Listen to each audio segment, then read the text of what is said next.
কোরআনে কারিমে রব্বুল আলামিন বলেন, সুবহানাল্লাযী আসরা বিআবদিহি লাইলাম মিনাল মাসজিদিল হারামি ইলাল মাসজিদিল আকসা।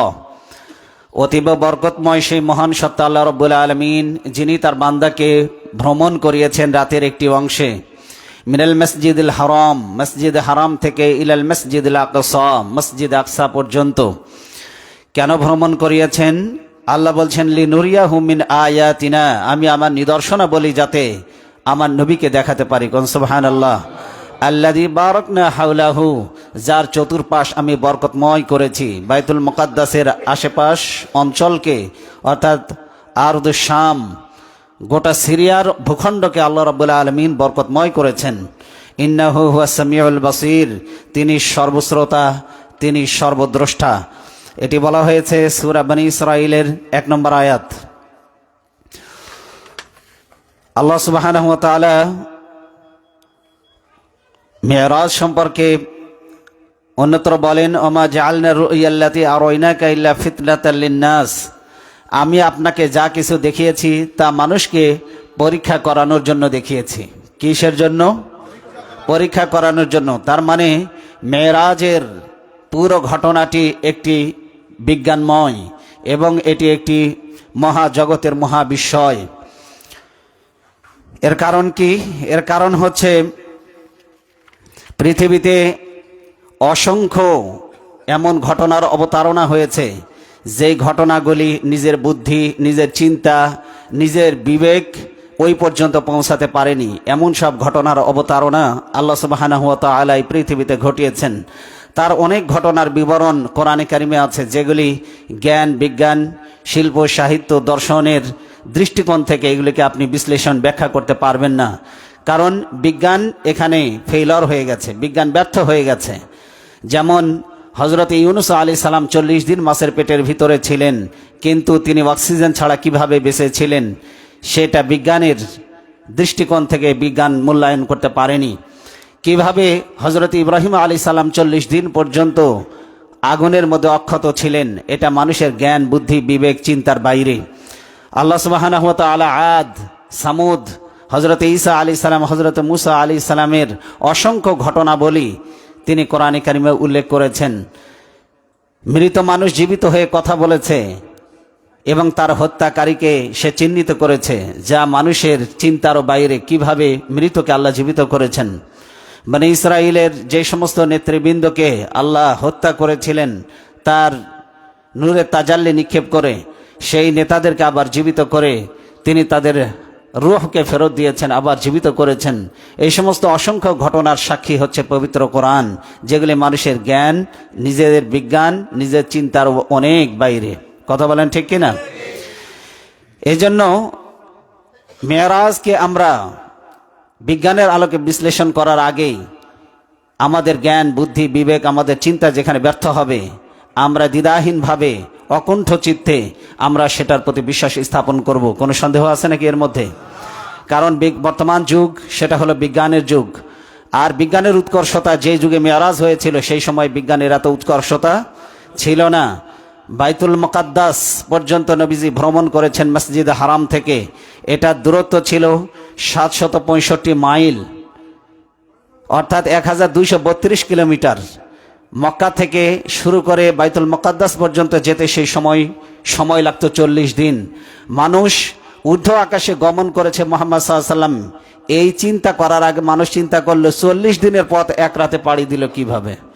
মহা আকাশে যাওয়া তো অনেক পরের কথা, 40 দিনের রাস্তায় এক রাতে কিভাবে অতিক্রম করে মুহাম্মদ সাল্লাল্লাহু আলাইহি ওয়াসাল্লাম সেই রাতেই আবার ফিরে এলেন। এটা ছিল মানুষের তখনকার চিন্তার পরিধির আলোকে মানুষের গবেষণা। কিন্তু বর্তমান যুগটা অ্যাস্ট্রোনমির যুগ, বর্তমান যুগটা হলো কসমোলজির যুগ, অর্থাৎ জ্যোতির্বিজ্ঞানের যুগ। বর্তমান যুগটা হচ্ছে মহাজাগতিক বিজ্ঞানের যুগ। এর মধ্যে রয়েছে গ্র্যাভিটেশন পাওয়ার, যেটাকে মাধ্যাকর্ষণ শক্তি বলা হয়। তারপরে যুগ্ম নক্ষত্র, এটাকে বাইনারি স্টার বলা হয়। এরপরে রয়েছে ক্লাস্টার, এটাকে গুচ্ছ নক্ষত্র বলা হয়। এরপরে রয়েছে কমেট, মানে হচ্ছে ধূমকেতু। এরপরে রয়েছে গ্যালাক্সি, নক্ষত্রপুঞ্জ। বর্তমান যুগ হচ্ছে সৌর বিজ্ঞান গবেষণার সর্বোচ্চ শিখরে আরোহণ করেছে এই যুগ সেই যুগ। তাহলে বর্তমান এই প্রজন্ম সায়েন্স দিয়ে, বর্তমান বিজ্ঞান বর্তমান পৃথিবী সায়েন্সের আলোকে মেরাজকে বিশ্লেষণ করার চেষ্টা করবে, কিন্তু বিজ্ঞান এখানেও ব্যর্থ হয়ে যাবে। কারণ এমন জায়গায় মুহাম্মদ সাল্লাল্লাহু আলাইহি ওয়াসাল্লাম পৌঁছে গিয়েছেন যেখানে কিয়ামত পর্যন্ত বিজ্ঞানের পক্ষে যাওয়া সম্ভব নয়। এরপরে আসুন, আল্লাহ সুবহানাহু ওয়া তাআলা কোন সময় নবীজিকে মেরাজ করিয়েছেন, নবীজি সাল্লাল্লাহু আলাইহি ওয়াসাল্লামকে মেরাজ করিয়েছেন সেই সময় আল্লাহ সুবহানাহু ওয়া তাআলা গোপন দাওয়াতের পর নবীজির প্রতি সরাসরি ওপেনভাবে প্রকাশ্যে দাওয়াত দেওয়ার জন্য তিনি প্রত্যদেশ করেন, ওয়াহি করেন, হে নবী, এতদিন তুমি গোপনে তোমার মিশন, তোমার দাওয়াতি কার্যক্রম পরিচালনা করেছ, এবার আর গোপনে নয়, এবার দাওয়াতি কার্যক্রম পরিচালনা করতে হবে প্রকাশ্যে। আল্লাহ বললেন, ওয়া আনজির আশিরাতাকাল আকরাবিন, তুমি তোমার নিকটবর্তী লোক যারা আছে তাদের কাছে তুমি তোমার আল্লাহর ভয় তাদের কাছে পৌঁছে দাও, আল্লাহ ভীতি সম্পর্কে, আল্লাহ সম্পর্কে ভয় তাদেরকে প্রদর্শন করো। এই প্রকাশ্য দাওয়াতের ঘোষণা যখন এসে গেল মুহাম্মদ সাল্লাল্লাহু আলাইহি ওয়াসাল্লামের কাছে, তিনি যখন প্রকাশ্য দাওয়াত দিতে শুরু করলেন, অবর্ণনীয় অসহ্য এক নির্যাতন চলে আসলো নবীজি সাল্লাল্লাহু আলাইহি ওয়াসাল্লাম এবং তার বাহিনীর ওপরে, তার সঙ্গী সাথীদের ওপরে। নবীজি সাল্লাল্লাহু আলাইহি ওয়াসাল্লাম শিয়াবে আবি তালেবে 3টি বছর তিনি কারারুদ্ধ হয়ে গেলেন, সামাজিকভাবে বয়কট হয়ে গেলেন। যে মানুষটি মুহাম্মদ সাল্লাল্লাহু আলাইহি ওয়াসাল্লামকে মায়ের মতো, বাবার মতো আদর স্নেহ ভালোবাসা দিয়ে নিরাপত্তার চাদরে আবৃত করে রেখেছিলেন, শিয়াবে আবি তালেব থেকে বের হয়ে নতুন উদ্যমে তিনি যখন দাওয়াতি প্রচার কার্যক্রম যখন পরিচালনা করতে শুরু করলেন, আবার আল্লাহর এক মহাপরীক্ষা মুহাম্মদ সাল্লাল্লাহু আলাইহি ওয়াসাল্লামের উপরে চলে এলো, যিনি তাকে কাফেরদের সমস্ত জুলুম আর অত্যাচার থেকে এতদিন যিনি তাকে রক্ষা করেছেন, ঢাল হয়ে প্রাচীর হয়ে যিনি মুহাম্মদ সাল্লাল্লাহু আলাইহি ওয়াসাল্লামের সামনে দাঁড়িয়েছিলেন, সেই চাচাকে আল্লাহ শিয়াবে আবি তালেব থেকে বের হওয়ার 6 মাস পরে আল্লাহ তাকে তার কাছে নিয়ে গেলেন। শিয়াবে আবি তালেবে মুহাম্মদ সাল্লাল্লাহু আলাইহি ওয়াসাল্লামের উপরে যে জুলুম নির্যাতন থেকে মুহাম্মদ সাল্লাল্লাহু আলাইহি ওয়াসাল্লামকে রক্ষা করেছিলেন, সেই চাচা আবু তালেব তিনি আল্লাহর কাছে চলে গেলেন, আল্লাহ তাকে তুলে নিয়ে গেলেন। এরপরে সহধর্মিনী যার কাছে তিনি প্রশান্তি খুঁজে পেতেন, চাচা আবু তালেবের অবর্তমানে মুহাম্মদ সাল্লাল্লাহু আলাইহি ওয়াসাল্লামকে সর্বশক্তি দিয়ে তিনি সাহায্য সহযোগিতা করতেছিলেন।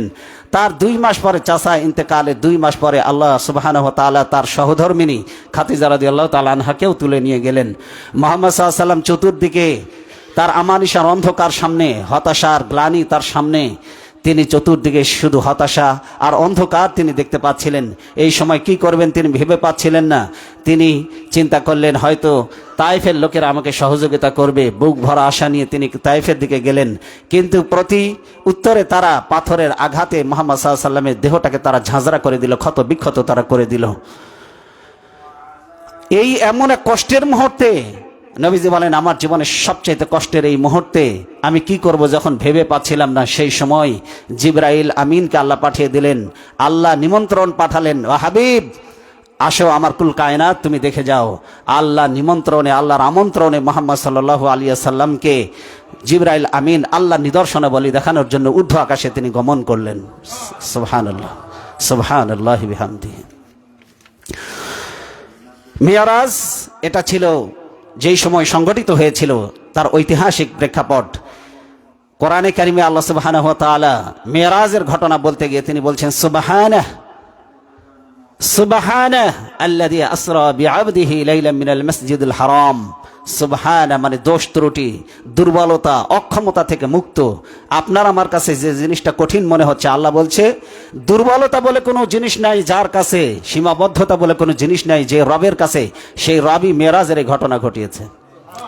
40 দিন ইব্রাহিম আলাইহিস সালাম আগুনের মধ্যে ছিলেন, ওই ঘটনা বর্ণনা করতে গিয়ে আল্লাহ সুবহানা বলেননি হযরত ইউনূস আলাইহিস সালাম 40 দিন মাছের পেটের ভিতরে ছিলেন। সুবহানা দুর্বলতা অক্ষমতা থেকে মুক্ত তিনি বলেননি, ওই শব্দ ব্যবহার করেননি। তার মানে মেরাজের ঘটনার পূর্বে সুবহানা এই ঘটনা বর্ণনা, এই শব্দের উল্লেখ করে আল্লাহ বুঝাতে চান পৃথিবীতে যত ঘটনা ঘটেছে বিস্ময়কর ঘটনা, সমস্ত বিস্ময়কর ঘটনার মধ্যে বিস্ময়কর অন্যতম বিস্ময়কর ঘটনা হচ্ছে মেরাজ।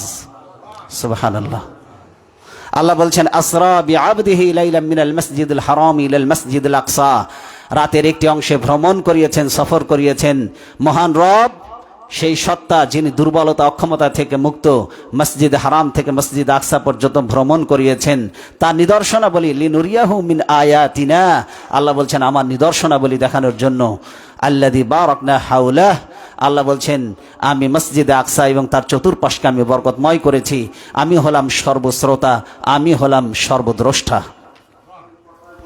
আল্লাহ কোরআনে কারিমে অন্যত্র আলো বলেন, ওমা জাআলনা রুইয়া আল্লাতী আরাইনাকা ইল্লা ফিতনাতাল লিন্নাস, আমি আমার নিদর্শনাবলী তোমাকে এই জন্য দেখিয়েছি মানুষদেরকে পরীক্ষা করব বলে। তার মানে এর প্রতি পরিপূর্ণ ঈমান আনা, এটা আমাদের জন্য একটা পরিপূর্ণ ঈমানের বহির্প্রকাশ। কথা বলেন ঠিক কিনা? আল্লাহকে না দেখে যেমন বিশ্বাস করেছি, মেরাজ আপনার জ্ঞান বুদ্ধি বিবেকের চিন্তার মনোজগতে এটা ধরা পড়ুক বা না করুক, আপনি আত্মসমর্পণ করবেন, মেরাজ সম্পূর্ণরূপে সত্য। সূরা বনী ইসরাঈলের 60 নম্বর আয়াতে আল্লাহ বলে দিয়েছেন মেরাজ সম্পর্কে। কোরআনে কারিমে আরো একটি জায়গা আল্লাহ বলছেন, ওয়ালাকাদ রাআহু নাজলাতান উখরা, আল্লাহ বলছেন নিশ্চয়ই সে তাকে আরেকবার দেখেছে, মানে মুহাম্মদ সাল্লাল্লাহু আলাইহি ওয়াসাল্লাম জিবরাইল আমিনকে দুনিয়াতে দেখেছেন সশরীরে, আরেকবার দেখেছেন কোথায়? আল্লাহ বলছেন ইনদা সিদরাতুল মুনতাহা, সিদরাতুল মুনতাহায় মুহাম্মদ সাল্লাল্লাহু আলাইহি ওয়াসাল্লাম জিবরাইল আমিনকে সশরীরে আরেকবার তিনি দেখেছেন। সুবহানাল্লাহ। ইনদাহা জান্নাতুল মাওয়া, এই সিদরাতুল মুনতাহার কাছেই অবস্থিত জান্নাতুল মাওয়া। সুবহানাল্লাহি বিহামদিহি। যাগাল বাসার ওয়া মা তাগা, এটা দর্শনের সময় জিবরাইল আমিনকে দেখার সময় তার দৃষ্টিশক্তি সীমারেখা লঙ্ঘন করেনি, আর তার দৃষ্টিশক্তি বিভ্রান্ত হয়নি। তার মানে স্বচক্ষে জিবরাইল আমিনকে তিনি দেখেছেন। আল্লাহ বলছেন লাকাদ রাআ মিন আয়াতি রাব্বিহিল কুবরা, নিশ্চয়ই তার প্রভু নিদর্শনাবলী সে অবলোকন করেছে, সে স্বচক্ষে দেখেছে।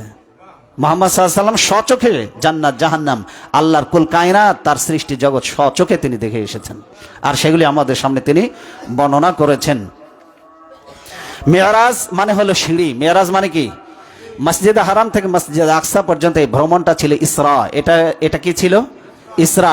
আর মসজিদে আকসা থেকে ঊর্ধ্ব আকাশে যে গমন, এটা ছিল মেরাজ। ঊর্ধ্ব আকাশে গমন করা, এটা ছিল মেরাজ। হাদিসে প্রায় 22 জন সাহাবী মেরাজের ঘটনা বর্ণনা করেছে। কতজন? আর মহিলা সাহাবী প্রায় 4 জন। তাহলে কত হলো? মোট 26 জন সাহাবী থেকে সরাসরি বর্ণিত এই মেরাজের ঘটনা। আসুন আমরা শুনি সেই প্রসঙ্গে। শাদ্দাদ বিন আওস তিনি বর্ণনা করছেন, কুলনা ইয়া রাসূলুল্লাহ কাইফা উসরিয়া বিকা, হে আল্লাহ রাসূল আপনি বলুন কিভাবে আপনার মেরাজ হয়েছিল। নবীজি এবার তিনি নিজে মেরাজের ঘটনা তিনি বর্ণনা করছেন। মালিক বিন সাসা থেকে বর্ণিত, তিনি বলেন নবীজি সাল্লাল্লাহু আলাইহি ওয়াসাল্লাম তিনি মেরাজের ঘটনা বর্ণনা করতে গিয়ে তিনি বললেন, কি বললেন শুনুন। তিনি বলছেন যে হাতিমে কাবায় আমি শায়িত ছিলাম। কোথায় ছিলাম? হাতিমে কাবা, কাবার নিকটবর্তী জায়গায় আমি হাতিমে কাবায় শুয়েছিলাম। আমার নিকটে 2 জন ফেরেশতা আসলো, তারা আমাকে নিয়ে আমার বুক তারা ফেঁড়ে ফেললো। এরপরে আমার কলব, আমার হার্ট, আমার হৃৎপিণ্ড বের করে স্বর্ণের বর্তনে, স্বর্ণের পেয়ালায় পাত্রে রেখে, বর্ণনায় এসেছে জমজমের পানি দ্বারা এটাকে ধৌত করে, এরপরে ঈমান আর প্রজ্ঞা দিয়ে পরিপূর্ণ করে আল্লাহর রাসূল সাল্লাল্লাহু আলাইহি সাল্লামের হৃদয়ের মধ্যে আবার সেই কল্পটাকে, হার্টটাকে, হৃৎপিণ্ডটাকে আবার স্থাপন করে দেওয়া হয়েছে। ওপেন হার্ট সার্জারি, সিনাসাক, এটা হয়েছে। বক্ষবিদীনও করা হয়েছে নবীজি সাল্লাল্লাহু আলাইহি ওয়াসাল্লামের। নবীজি সাল্লাল্লাহু আলাইহি ওয়াসাল্লামের বক্ষবিদীন করে ঈমান, জ্ঞান, প্রজ্ঞা দিয়ে আবার এটাকে ঢেকে দেওয়া হয়েছে। নবীজি সাল্লাল্লাহু আলাইহি ওয়াসাল্লাম বললেন আমাকে নেওয়ার জন্য গাধার চাইতে বড়, খচ্চরের চাইতে ছোট একটা প্রাণী জিবরাইল আমিন নিয়ে এলেন। এটার নাম হচ্ছে বোরাক। নাম কি? বোরাক মানে হলো বৈদ্যুতিক গতি সম্পন্ন এক যান। গাধার চাইতে বড়, খচ্চরের চাইতে ছোট, খুব বেশি বড় তা না, কিন্তু এই যানবাহনের দূরত্ব, এর গতিবেগ এত বেশি। নবীজি সাল্লাল্লাহু আলাইহি ওয়াসাল্লাম বলছেন আমার দৃষ্টির সীমানা যেখানে শেষ, তার এক পা থেকে আরেক পায়ের দূরত্ব দৃষ্টির শেষ সীমানা পর্যন্ত। বৈদ্যুতিক যানের চাইতেও বেশি দ্রুত গতি সম্পন্ন যানবাহন, তা না হলে মাধ্যাকর্ষণ, গ্রাভিটেশন পাওয়ার ভেদ করতে পারবে না। এত দ্রুত গতিতে না গেলে এই যে মাধ্যাকর্ষণ যে শক্তি, 1665 খ্রিস্টাব্দে স্যার আইজাক নিউটন যেটা ধারণা দিয়েছে, কিন্তু তারও বহু আগে আল্লাহ মাধ্যাকর্ষণের শক্তি এই কোরআনে তার কথা বলেছেন না বলেন নাই? মাধ্যাকর্ষণ শক্তির কথা কোরআনে উল্লেখ করা হয়েছে। নবীজি সাল্লাল্লাহু আলাইহি ওয়াসাল্লাম বললেন সেই বোরাকে চড়ে আমাকে নিয়ে যাওয়া হলো। জিবরাইল আমিন আমাকে নিয়ে দুনিয়ার প্রথম আকাশে চলে গেলেন। ওখানে গিয়ে দরজা খোলার জন্য আহ্বান জানানো হলো। তখন প্রথম আকাশের ফেরেশতা ইসমাইল বলল, আপনি কে? বলল, আমি জিব্রাইল। আপনার সাথে কে? বলল, মুহাম্মদ সাল্লাল্লাহু আলাইহি ওয়াসাল্লাম। তিনি বললেন, তাকে কি আমন্ত্রণ জানানো হয়েছে? বলল, হ্যাঁ, তাকে আহ্বান জানানো হয়েছে আল্লাহর পক্ষ থেকে। সঙ্গে সঙ্গে দরজা খুলে গেল। তিনি দরজা খুলেই দেখতে পেলেন প্রথম আকাশে বসে আছে আমাদের আদি পিতা হযরত আদম আলাইহিস সালাতু ওয়াস সালাম। আদম আলাইহিস সালামের সঙ্গে দেখা হলো। নবীজি সাল্লাল্লাহু আলাইহি সাল্লামকে বললেন, জিবরাইল আমিন বললেন, ইনি হচ্ছেন আদি পিতা, সালাম করুন। সালাম করার পর নবীজি সাল্লাল্লাহু আলাইহি সাল্লাম সালাম দিলেন। কুশলাদি বিনিময় করার পর আদম আলাইহিস সালাতু ওয়াস সালাম তাকে অভ্যর্থনা জানালেন, সুস্বাগতম হে প্রিয় পুত্র, হে পুণ্যবান নবী, তোমার জন্য শুভ আগমন। এরপরে তিনি প্রথম আকাশ থেকে আদম আলাইহিস সালামের কাছ থেকে বিদায় নিয়ে তিনি রওনা দিলেন। এরপরে চলে গেলেন দ্বিতীয় আকাশে। সেখানে গিয়ে দেখতে পেলেন হযরতে ইয়াহইয়া এবং ঈসা আলাইহিস সালাম দুইজনেই সেখানে। তাদের সঙ্গে কুশলাদি বিনিময় করলেন। জিবরাইল আমিন বললেন, আপনি সালাম করুন। নবীজি সালাম দিলেন। এরপরে সুস্বাগতম হে প্রিয় ভাই, পুণ্যবান নবী বলে তারা অভ্যর্থনা জানালো। এরপরে তৃতীয় আকাশে তারা চলে গেলেন। তৃতীয় আকাশে গিয়ে হযরত ইউসুফ আলাইহিস সালামের সঙ্গে তার দেখা হয়ে গেল। ইউসুফ আলাইহিস সালামকে দেখার পরে নবীজি বললেন, পৃথিবীর মানুষকে আল্লাহ যত সৌন্দর্য দান করেছে তার অর্ধেক সৌন্দর্য আল্লাহ, এত সুন্দর মনে হচ্ছে রূপ ঝলকে, রূপের ছটা যেন ঝলসে পড়ছে তার চেহারা দিয়ে। এত সুন্দর করে আল্লাহ সুবহানাহু ওয়া তাআলা তাকে তৈরি করেছেন। কিন্তু আয়েশা সিদ্দিকা রাদিয়াল্লাহু তাআলা আনহা, সমস্ত নবীদের দুইটা বৈশিষ্ট্য ছিল, একটা হলো সুন্দর গলার কণ্ঠ, আর একটা হলো সুদর্শন চেহারা। এই দুইটা বৈশিষ্ট্য সব নবীদেরকে দেওয়া হয়েছিল, সুন্দর গলার আওয়াজ আর সুদর্শন চেহারা।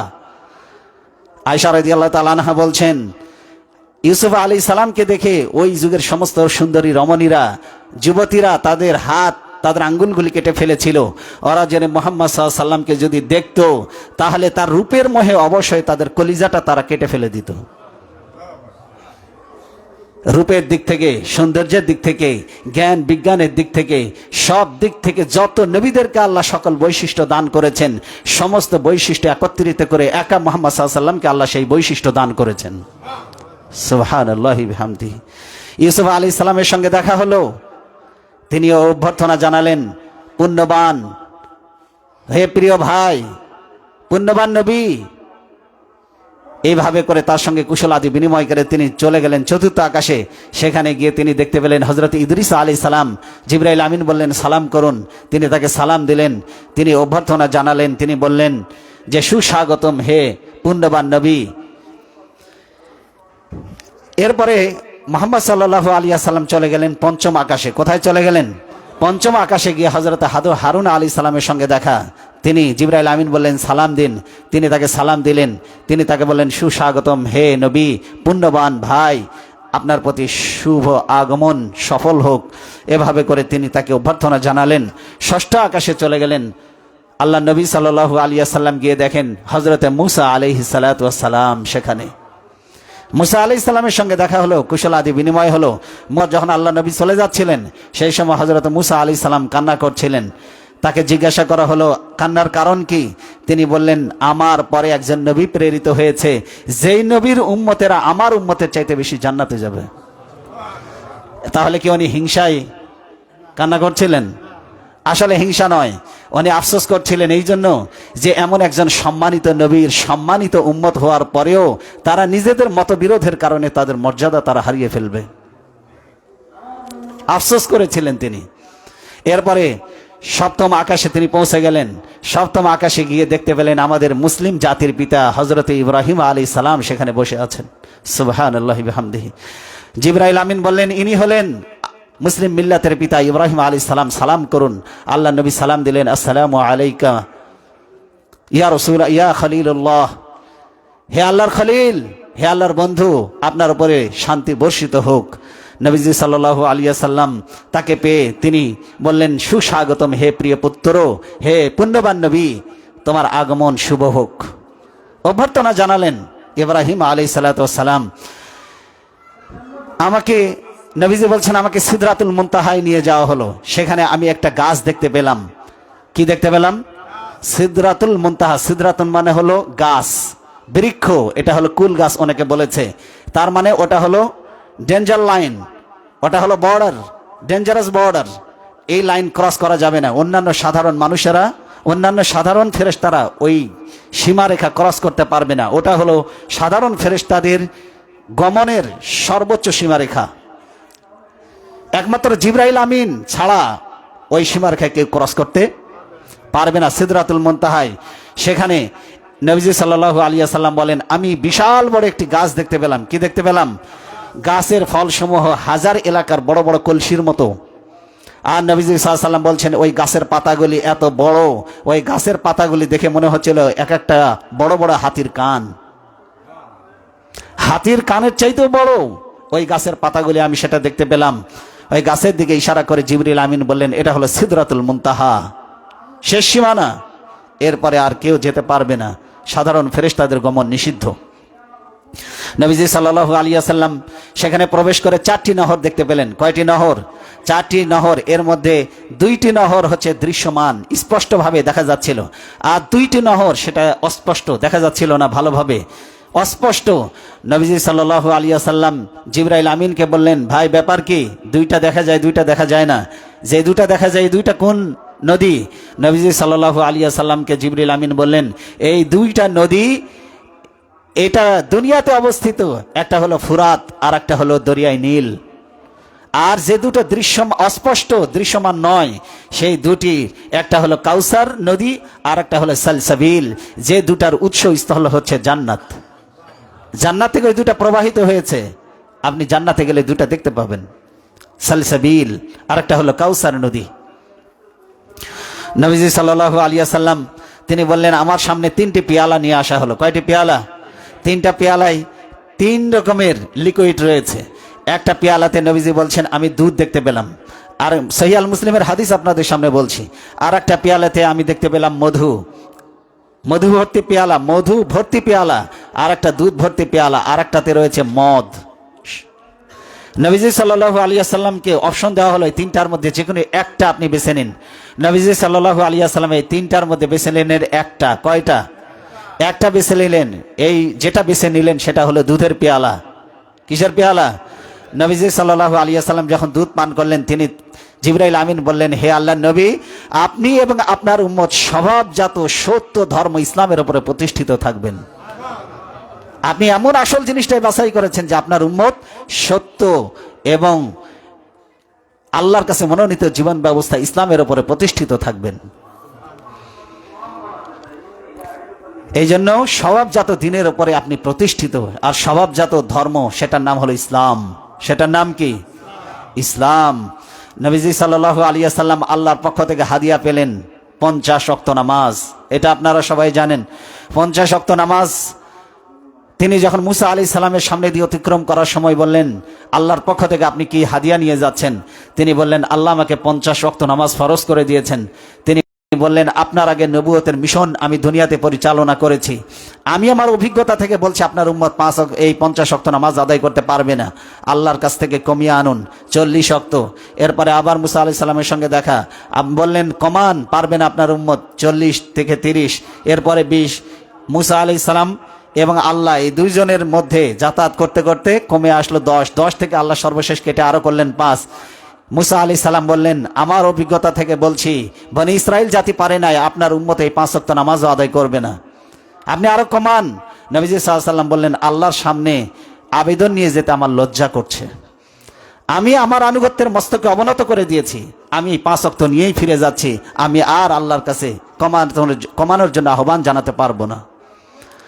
নবীজি সাল্লাল্লাহু আলাইহি ওয়াসাল্লাম যখন ফিরে যাচ্ছিলেন, সেই সময় একজন আহ্বানকারী আহ্বান করে ডেকে যেন বলছিল, শোনো হে মুহাম্মদ সাল্লাল্লাহু আলাইহি ওয়াসাল্লাম, আল্লাহ তিনি বলছেন, আমি আমার ফরজগুলিকে ঠিক রেখেছি, তবে আমি আমার বান্দাদের জন্য বিধানটাকে হালকা করে দিলাম।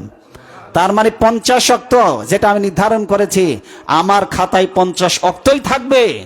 যারা এই 5 ওয়াক্ত আদায় করবে, 50 ওয়াক্তের সওয়াব আমি তাদেরকে দিয়ে দেব।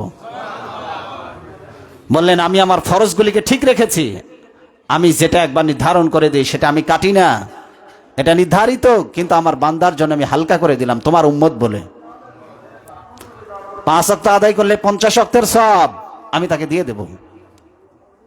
এই 5 ওয়াক্ত নামাজও তো আদায় করে না, ঠিক না? তাহলে মুসা আলাইহিস সালামের সেই অভিব্যক্তি, মুসা আলাইহিস সালামের সেই অভিজ্ঞতাই ঠিক ছিল যে আপনার উম্মত এই 5 ওয়াক্ত নামাজ আদায় করবে না। যে সাল্লাল্লাহু আলাইহি ওয়াসাল্লামের বক্ষটাকে বিদীর্ণ করা হয়েছিল মেরাজে নিয়ে, তার বক্ষটাকে মেরাজে যাওয়ার আগে প্রাককালে তার বক্ষটাকে ফেড়ে ফেলা হয়েছিল, তার কল্পটাকে বের করে জমজমের পানি দ্বারা ধৌত করে জ্ঞান, পরিপূর্ণতা, প্রজ্ঞা এগুলি দিয়ে, পরিপূর্ণ ঈমান দিয়ে তার হৃদয়টাকে আবার তার বুকের মধ্যে স্থাপন করে দেওয়া হয়। নবীজির এরকম ওপেন হার্ট সার্জারি হয়েছিল মোট 4 বার। কয়বার হয়েছিল বলুন? 4 বার। তিনি বনু সাদ গোত্রে বিবি হালিমার ঘরে যখন তিনি লালিত পালিত হচ্ছিলেন, সেই সময় বাল্যকালেই তার একবার ওপেন হার্ট সার্জারি হয়েছিল। তাকে কি করা হয়? তার সিনা সাক করা হয়, তার বুকটাকে ফেড়ে তার হৃদয়টাকে ধৌত করা হয় জমজমের পানি দ্বারা। এরপরে নবীজি সাল্লাল্লাহু আলাইহি ওয়াসাল্লাম বলছেন, রাসূল সাল্লাল্লাহু আলাইহি ওয়াসাল্লামের বয়স যখন 10 বছর হয়েছিল, তখন দ্বিতীয়বার তার সিনাটাকে ফেড়ে আবারও তার হার্টটাকে বের করে আবার জমজমের পানি দ্বারা ধৌত করে আবার বুকের মধ্যে স্থাপন করা হয়। নবীজি সাল্লাল্লাহু আলাইহি ওয়াসাল্লাম তৃতীয় আরেকবার তার ওপেন হার্ট সার্জারি হয়েছিল যখন তিনি নবুয়ত প্রাপ্ত হন, তখন তার হৃৎপিণ্ডটাকে আবার বের করে জমজমের পানি দ্বারা ধৌত করে স্থাপন করা হয়। আর 4 নম্বরে মেরাজের সময় যখন আল্লাহ তাকে মেরাজে যখন ঊর্ধ্ব আকাশে যখন নিয়ে গেলেন, তখন আরেকবার তার সিনাটাকে আবার জমজমের পানি দ্বারা ধৌত করে স্থাপন করা হয়। কয়বার? এই জন্য আল্লাহ রাসূল সাল্লাল্লাহু আলাইহি ওয়াসাল্লামের হৃদয়টা ছিল ইমানে পরিপূর্ণ, জ্ঞান, বিজ্ঞান, প্রজ্ঞায় পরিপূর্ণ। সুবহানাল্লাহ, সুবহানাল্লাহি বিহামদিহি। নবীজি সাল্লাল্লাহু আলাইহি ওয়াসাল্লাম আল্লাহর কাছ থেকে মেরাজের দিনে 3টা হাদিয়া পেয়েছিলেন। কয়টা হাদিয়া? একটা হলো 5 ওয়াক্ত নামাজ, আরেকটা হলো সূরা বাকারার শেষ কয়েকটি আয়াত। আর নবীজি সাল্লাল্লাহু আলাইহি ওয়াসাল্লাম 3 নম্বরে যেটা পেয়েছিলেন, নবীজি সাল্লাল্লাহু আলাইহি ওয়াসাল্লামকে আল্লাহ ওয়াদা দিয়েছিলেন, তোমার কোনো উম্মত যদি শিরক না করে মারা যায়, আমি ওয়াদা দিচ্ছি তোমার ওই উম্মতকে আমি জান্নাত দান করে দেব। কয়টা হাদিয়া পেয়েছিলেন? 5 ওয়াক্ত নামাজ, সূরা বাকারার শেষ কয়েকটি আয়াত, আর শিরক না করে মৃত্যুবরণ করলে আমি তাকে জান্নাত দান করে দেব। কয়টা হাদিয়া পেয়েছিলেন?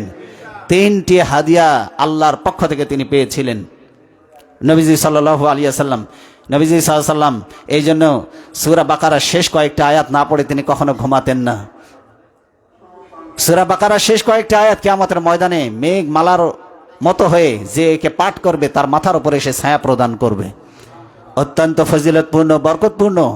নবীজি সাল্লাল্লাহু আলাইহি ওয়াসাল্লাম প্রতি রাতেই তিনি এটা পড়ে তারপরে ঘুমাতে যেতেন। নবীজি সাল্লাল্লাহু আলাইহি ওয়াসাল্লাম যখন মেরাজ থেকে যখন ফিরে এলেন, বাইতুল মুকাদ্দাস সম্পর্কে কাফের বেঈমানেরা মেরাজটাকে তারা অস্বীকার করলো। সবার আগে আবু জেহেলের সঙ্গে দেখা। নবীজি সাল্লাল্লাহু আলাইহি ওয়াসাল্লাম তাকে জিজ্ঞাসা করছেন, মুহাম্মদ, প্রতিদিনই তো নিত্য নতুন কথা থাকে, আজকে কোনো নতুন কথা আছে?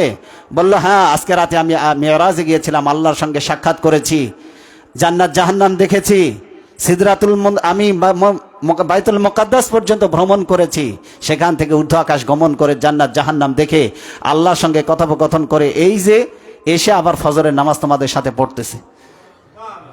আবু জাহেল চিন্তা করলো, বেচারার মাথাটা তো সব খারাপ হয়ে গেছে, আগে যা ছিল তাও নষ্ট হয়ে গেছে। বললো, তুমি যা বললা এটা কি আমি মানুষের কাছে প্রচার করব? বলল, হ্যাঁ, করতে পারো। সবার আগে ছুটে গেল, যে লোকটাকে বিভ্রান্ত করতে পারলে সমস্ত মানুষকে বিভ্রান্ত করা সহজ হবে, তার প্রিয় সঙ্গী আবু বকর সিদ্দিক রাদিয়াল্লাহু তাআলা আনহুর কাছে গেল। বলছে, তোমার সাথে এই কথা বলেছে? বলছে, আমার রাসূল কি বলেছেন? এখনো তিনি মসজিদে হারামে বসা, আমি নিজে কানে শুনে এসেছি। বলল, চলো। আবু জেহেলকে ধরে নিয়ে আসছে আবু বকর সিদ্দিক রাদিয়াল্লাহু তাআলা আনহু। এসে বললেন, হে আল্লাহর নবী, আপনি কি এই কথাগুলি বলেছেন? বলল, হ্যাঁ, আমি বলেছি।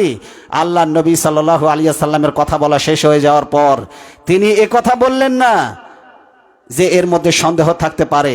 তিনি বললেন, হে আল্লাহর হাবিব, মেরাজ ঠিক হয়েছে, সঠিক হয়েছে, যা বলেছেন সত্য বলেছেন। আল্লাহর হাবিব বললেন, আবু বকর, তুমি আবু বকর না, আজকের পর থেকে তুমি সিদ্দিক, তুমি সত্যবাদী, সবার আগে তুমি সত্যের সাক্ষ্য দিয়েছো। সাহাবায়ে কেরাম এভাবে নবীজি সাল্লাল্লাহু আলাইহি ওয়াসাল্লামকে বিশ্বাস করতেন। দেখা না দেখা আল্লাহকে বিশ্বাস করেছে, ফেরেশতাদেরকে দেখে নাই, বিশ্বাস করেছে মুহাম্মদ সাল্লাল্লাহু আলাইহি ওয়াসাল্লামের কথার উপরে ভিত্তি করে। জান্নাত জাহান্নাম চোখে দেখে নাই মানুষ, মুহাম্মদ সাল্লাল্লাহু আলাইহি ওয়াসাল্লামের কথার উপরে বিশ্বাস করেছে। এক বেদুইন তার কাছ থেকে মুহাম্মদ সাল্লাল্লাহু আলাইহি ওয়াসাল্লাম কিছু টাকা ধার করেছিলেন। ওই বেদুইন এসে বলতেছে, মুহাম্মদ, তুমি যে টাকাগুলি আমার কাছ থেকে নিয়েছিলে এই টাকাগুলি ফেরত দাও। নবীজি সাল্লাল্লাহু আলাইহি ওয়াসাল্লাম বললেন, আমি তোমার টাকা ফেরত দিয়েছি। ও বলতেছে, তুমি টাকা ফেরত দাওনি, আমার টাকা তুমি ফেরত দাও। কারণ ওই ইহুদি সে চিন্তা করেছে মুহাম্মদ সাল্লাল্লাহু আলাইহি ওয়াসাল্লাম যখন টাকা পরিশোধ করে সেই সময় তার কাছে কোনো সাক্ষী উপস্থিত ছিল না। এই সুযোগকে কাজে লাগিয়ে সে বলছে, মুহাম্মদ সাল্লাল্লাহু আলাইহি ওয়াসাল্লাম তুমি টাকা ফেরত দাওনি, আমার টাকা ফেরত দাও। পাশে থেকে একজন সাহাবী এটা শুনতেছে, নবীজি বলতেছে আমি টাকা ফেরত দিয়েছি, ওই ইহুদি বলছে আমি তুমি টাকা ফেরত দাওনি। এই দুইজনের মধ্যে কথোপকথন হচ্ছে, কথা কাটাকাটি হচ্ছে। পাশের থেকে খুজাইমা নামক একজন সাহাবী তিনি এসে বলছে, ইয়া রাসূলুল্লাহ আমি সাক্ষী, আমি বলছি আপনি ওই ইহুদির টাকা পরিশোধ করে দিয়েছেন। তখন ইহুদি দেখলো যে সাক্ষী তো উপস্থিত হয়ে গেছে, এখন যদি বেশি তর্ক করতে যায় তাহলে তো পিঠের ওপরে একটা বাড়িও আর মাটিতে পড়বে না। ইহুদি মারছে দৌড়, কারণ সাক্ষী তো চলে আসছে। কারণ একজন সাহাবী বলছে আমি জানি আপনি টাকা ফেরত দিয়েছেন, আমি সাক্ষী। সাক্ষী পাওয়া গেছে না? এখন নবীজি বলছেন, তুমি কি করে বললে যে আমি তার টাকা ফেরত দিয়েছি? আমি যখন টাকা ফেরত দেই তখন তো তুমি সেখানে উপস্থিত ছিলে না। ওই সাহাবী বলছে, হে আল্লাহর নবী, আপনি সামান্য ইহুদির কয়েকটা টাকা ফেরত দিয়েছেন, এর চাইতে আরো অনেক দামি দামি কথা আপনার কথা বলার উপরে ভিত্তি করে বিশ্বাস করেছি। ওই আল্লাহকে চোখে দেখি নাই, বিশ্বাস করেছি। ফেরেশতা চোখে দেখি নাই, আপনি বলেছেন, বিশ্বাস করেছি। জান্নাত চোখে দেখি নাই, ভালো কাজ করলে জান্নাত পাওয়া যাবে আপনার কথার উপরে বিশ্বাস করে বাপ দাদার ধর্মের মুখে লাথি মেরে এক আল্লাহ বিশ্বাসী হয়েছি। আপনি বলেছেন এই এই কাজগুলি ছেড়ে দাও, সুদ ছেড়ে দাও, চাঁদাবাজি ছেড়ে দাও, টেন্ডারবাজি ছেড়ে দাও, জান্নাতে যেতে পারবা। আপনার কথা মতো মানুষের উপরে জুলুম করা ছেড়ে দিয়েছি। হে আল্লাহর নবী, এত এত অপরাধ যদি আপনার কথার উপরে যদি ছেড়ে দিতে পারি, তাহলে এই ইহুদির কয়েকটা টাকা ফেরত দিয়েছেন কেন বিশ্বাস করতে পারবো না? অবশ্যই আপনি ফেরত দিয়েছেন, কোনো সন্দেহ নাই। এভাবে করে সাহাবাই কেরাম বিশ্বাস করতেন আল্লাহর হাবিবকে। সকলের আগে সত্যের সাক্ষ্য দিয়েছেন মুহাম্মদ রাসূলুল্লাহ সাল্লাল্লাহু আলাইহি ওয়াসাল্লাম।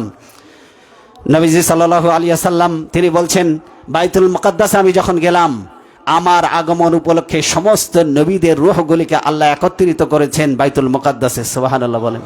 সব নবীদের আল্লাহ উপস্থিত করেছেন বাইতুল মুকাদ্দাসে। যথারীতি আজান হলো, একামত হচ্ছে, সবাই অপেক্ষায় দেখি আজকের এই নবীদের মিলন মেলায় কে ইমামতি করে। নবীজি সাল্লাল্লাহু আলাইহি ওয়াসাল্লাম বলছেন, জিবরাইল আমিনা আমার হাত ধরে ইমামতির মুসাল্লায় আমাকে আগায় দিলেন আর বললেন, ইয়া রাসূলুল্লাহ আপনি ইমামতি করেন। সমস্ত নবীদের খতিবুল আম্বিয়া, সমস্ত নবীদের নেতা, সমস্ত নবীদের মুখপাত্র, তিনি ইমামতি করলেন। সালাত শেষ করলেন। সালাত শেষ করে নবীজি সাল্লাল্লাহু আলাইহি ওয়াসাল্লামকে জিবরাইল আমিন বললেন, ইয়া রাসূলুল্লাহ আপনি কি জানেন আজকে এখানে কারা উপস্থিত হয়েছে? নবীজি সাল্লাল্লাহু আলাইহি ওয়াসাল্লামকে জিবরাইল আমিন বললেন যে আদম আলাইহিস সালাম থেকে যত নবী আপনি পর্যন্ত যত নবী আল্লাহ দুনিয়াতে পাঠিয়েছেন সমস্ত নবীরা এখানে উপস্থিত ছিল, আর সকলের ইমামতি আল্লাহ আপনাকে দিয়ে করিয়েছেন। সালাম ফিরানোর পরে একজন ফেরেশতার সাথে নবীজি সাল্লাল্লাহু আলাইহি ওয়াসাল্লামকে পরিচয় করিয়ে দিলেন জিবরিল আমিন। বললেন, এটা হলো জাহান্নামের রক্ষক ফেরেশতা দারওয়ান। নবীজি সাল্লাল্লাহু আলাইহি ওয়াসাল্লাম বলেন, আমি তার দিকে আমি মেরাজে গিয়ে যত মানুষের সাথে কথা বলেছি, যত ফেরেশতাদের সাথে কথা বলেছি, সবাই হাসি মুখে আমার সাথে কথা বলেছে, কিন্তু একটা মানুষকে আমি রাগান্বিত দেখেছি। সে কখনো হাসে নাই, জন্মের পর থেকে কোনোদিন, সৃষ্টির পর থেকে হাসেনি, আর কোনোদিন না হাসবে। তার হৃদয়টাকে কর্কশ আর হৃদয়টাকে কঠিন করে আল্লাহ তৈরি করেছেন। সেটা হলো জাহান্নামের রক্ষক ফেরেশতা। কারণ জাহান্নামীদের সাথে তার নমনীয় কোনো আচরণ হবে না। জাহান্নামীদের আত্মনাদ সে শুনবে না, তার হৃদয়টাকে গলাতে পারবে না। এই জন্য তার হৃদয়টাকে আল্লাহ তার জবানটাকে কর্কশ আর হৃদয়টাকে কঠিন করে আল্লাহ তৈরি করেছেন। নাম কি?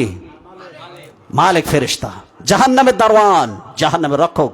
তার কাছে নমনীয়তা বলে কোনো কিছু থাকবে না। এই জন্য জালিমদেরকে বলবো, অপরাধীদেরকে বলবো, অপরাধের মাত্রা থামিয়ে দাও। মালিক ফেরেশতার হাতে যদি একবার পড়ে যাও, তোমার জীবনটা ধ্বংস হয়ে যাবে। নবীজি সাল্লাল্লাহু আলাইহি ওয়াসাল্লাম মেরাজ থেকে ফিরে এলেন। তারা চিন্তা করলো, মুহাম্মদ সাল্লাল্লাহু আলাইহি ওয়াসাল্লাম 765 মাইল কিভাবে পাড়ি দিল?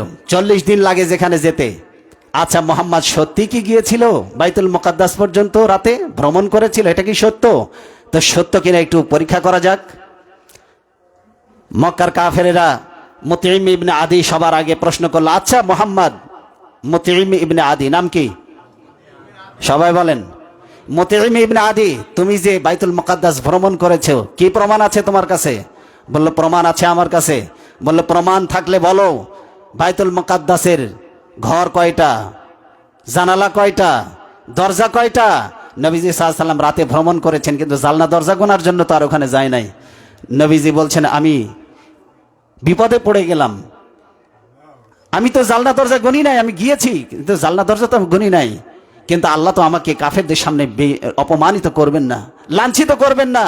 আমার রব পুরো বাইতুল মুকাদ্দাস থেকে তুলে এনে আমার চোখের সামনে তিনি তুলে ধরলেন। সুবহানাল্লাহ, সুবহানাল্লাহ। নবীজি সাল্লাল্লাহু আলাইহি ওয়াসাল্লাম তিনি বলছেন, বাইতুল মুকাদ্দাসকে তুলে এনে আকিল নামক একজন সাহাবী ছিলেন, আকিলের ঘরের পাশে আল্লাহ রেখে দিলেন। কিন্তু কাফেরদের চোখে তারা দেখতে পাবে না। নবীজি বলেন, আমি সব কিছু দেখে দেখে তাদের প্রশ্নের জবাবগুলি দিয়ে দিচ্ছিলাম।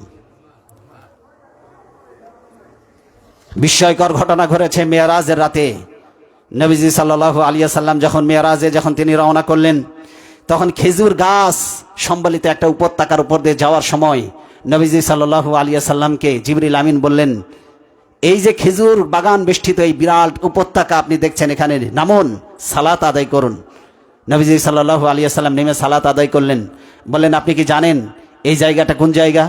এটা হলো ইয়াসরিব, এটা হলো মদিনা।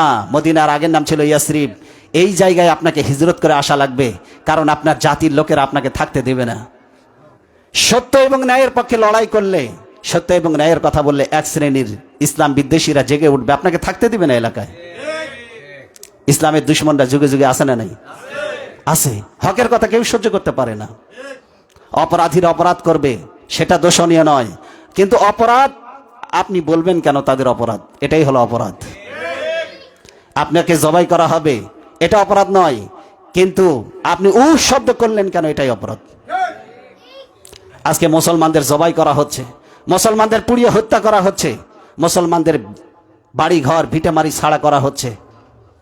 যাদেরকে ধ্বংস করে দেওয়ার জন্য মিলিয়ন বিলিয়ন ডলার খরচ করেছো, তোমাদেরকে ধ্বংস করার জন্য $1 খরচ করা লাগে নাই। আল্লাহর পক্ষ থেকে আগুন এসে তোমাদেরকে ধ্বংস করে দিয়েছে।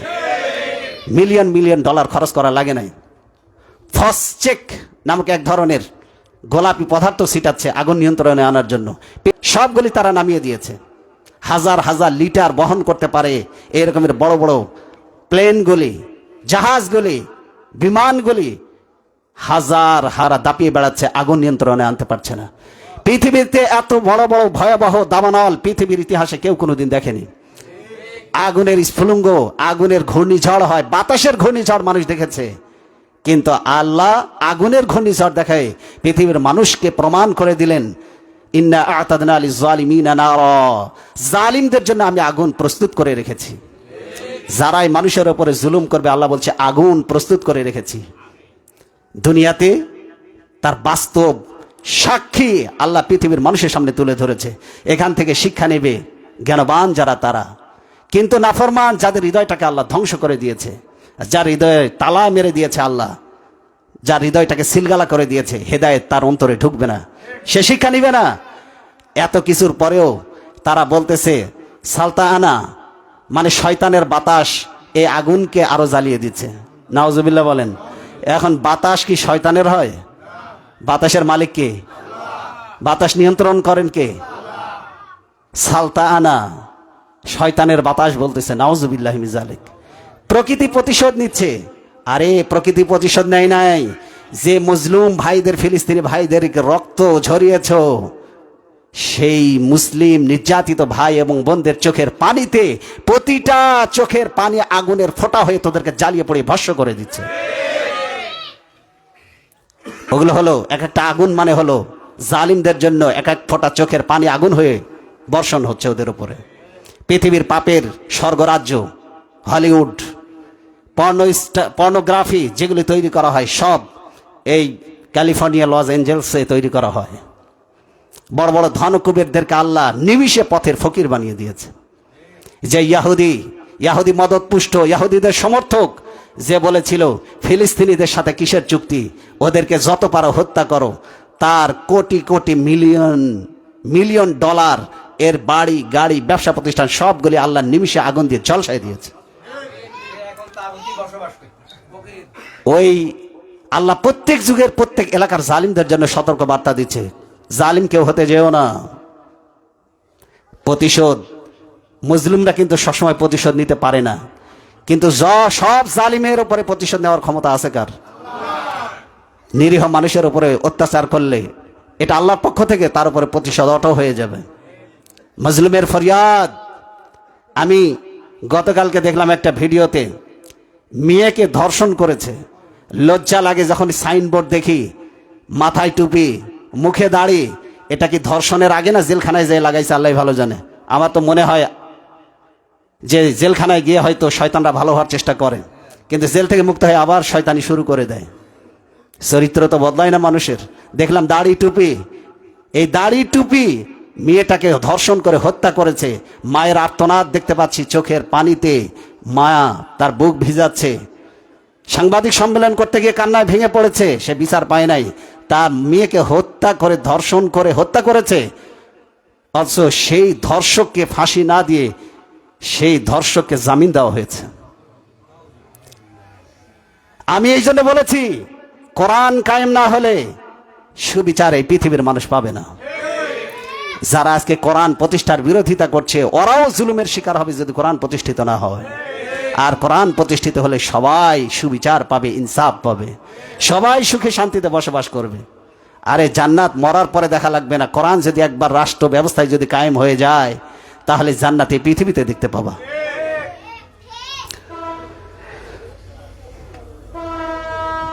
এই জন্য নবীজি সাল্লাল্লাহু আলাইহি ওয়াসাল্লাম যখন মেরাজে গমন করছিলেন, পিছন থেকে এক বৃদ্ধা ডাকতেছিল। কে ডাকতেছিল?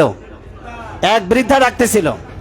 জিবরাইল আমিন বললেন, হে আল্লাহর নবী, আপনি পিছনের দিকে তাকাবেন না, আপনি পিছনের দিকে তাকাবেন না, সামনে চলুন।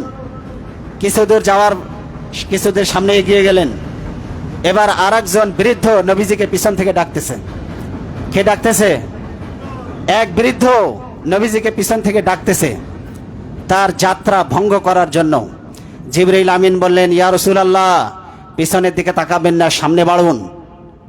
নবীজি সামনে অগ্রসর হওয়ার পর বললেন, হে আল্লাহর নবী, আপনি কি জানেন পিছন থেকে যে বৃদ্ধা মেয়েটি আপনাকে ডেকেছিল ওইটা কে? পিছন থেকে যে বৃদ্ধ আপনাকে ডেকেছিল ওইটা কি, আপনি কি জানেন? নবীজি বললেন, না, জানি না। পিছন থেকে যে বৃদ্ধা মেয়ে লোকটি ডেকেছিল আপনাকে, সে ছিল দুনিয়া। ওই বৃদ্ধা মেয়ে লোকটি যেমন তার যৌবন শুকিয়ে গেছে, বৃদ্ধা হয়ে গেছে, এই দুনিয়াটাও বৃদ্ধা হয়ে গেছে। এই দুনিয়া আর বেশি দিন টিকবে না, ওই বৃদ্ধার মতোই হয়ে গেছে। আপনি কি জানেন ওই যে বৃদ্ধটা আপনাকে ডেকেছিল পিছন থেকে আপনার যাত্রা, আপনার জার্নিকে এটাকে নষ্ট করে দেওয়ার জন্য, ওই বৃদ্ধ ছিল শয়তান। এই জন্য আমি পিছনের দিকে তাকাতে নিষেধ করেছিলাম আপনাকে। নবীজি চোখে দেখে এসেছেন জাহান্নামীদের কঠিন পরিণতি। নবীজি জান্নাতের ভিতরে দেখে এসেছেন। একজন সাহাবী কোরআন তেলাওয়াত করছে। নবীজি জিজ্ঞাসা করলেন, ভাই জিবরিল, এত সুন্দর করে কোরআন পড়ে কে এই ব্যক্তি, কোন নবীর উম্মত? নবীজি সাল্লাল্লাহু আলাইহি ওয়াসাল্লামকে জিবরিল বললেন, ইয়া রাসূলুল্লাহ, এটা তো আর কেউ নয়, এটা আপনারই উম্মত। কোরআন শরীফ পড়তেছে, অথচ সে দুনিয়াতে এখনো বেঁচে আছে। এটা কি করে সম্ভব? নবীজি জান্নাত দেখে ফিরে এসে তিনি বললেন, ও সাহাবী, তুমি কি নেক আমল করো? আমি তো দেখে এলাম জান্নাতে তুমি কোরআন পাঠ করছিলে। তিনি বললেন, ইয়া রাসূলুল্লাহ, আমি জানি না কি আমল করি, তবে আমার খাস আমলের মধ্যে এইটা যে আমার বৃদ্ধা মা রয়েছে, আমি তাকে গোসল করাই, কাপড় দিয়ে আমি তার মাথাটা মুছে দেই, মাথায় তেল দিয়ে দেই, হাঁটতে চলতে পারে না, কোলে করে নিয়ে ঘুরে বেড়ায়, আমি মুখে খাবার তুলে দেই, আমি আমার মায়ের সেবা যত্ন নিজে হাতে করি ইয়া রাসূলুল্লাহ। নবীজি বললেন, কাযালিকুমুল বীর, কাযালিকুমুল বীর, এর চেয়ে ভালো কাজ আর কি হতে পারে, এর চেয়ে ভালো কাজ আর কি হতে পারে? মায়ের খেদমতের কারণে আল্লাহ তোমাকে বেঁচে থাকা অবস্থায় জান্নাত দিয়ে দিয়েছে। চোখে দেখে এসে